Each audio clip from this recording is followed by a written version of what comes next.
Before we practice writing more iteration statements, there is something that you need to know. Something that is very interesting. That is infinite loops. We'll be learning about infinite loops. That sounds really fun, right? Well, not really. So I'll show you how it works. So I'll tell you what an infinite loop is. Infinite loop keep on executing forever. That means it will never end. So what causes an infinite loop?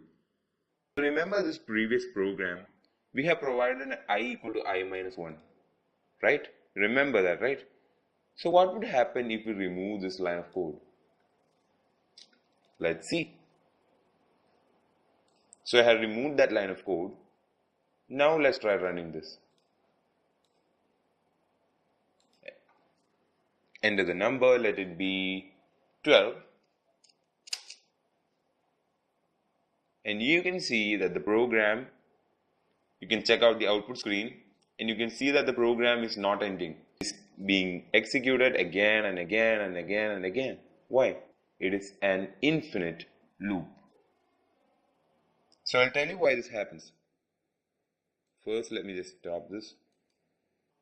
Okay. So I'll tell you why this happens.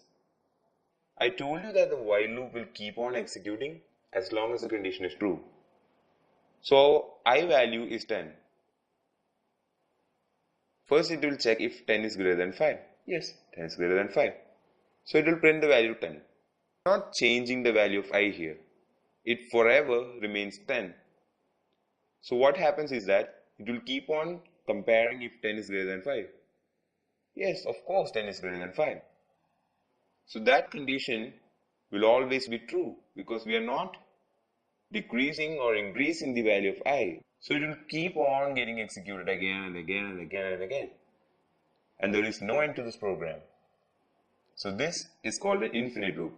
Infinite loop happens when the loop condition is always true.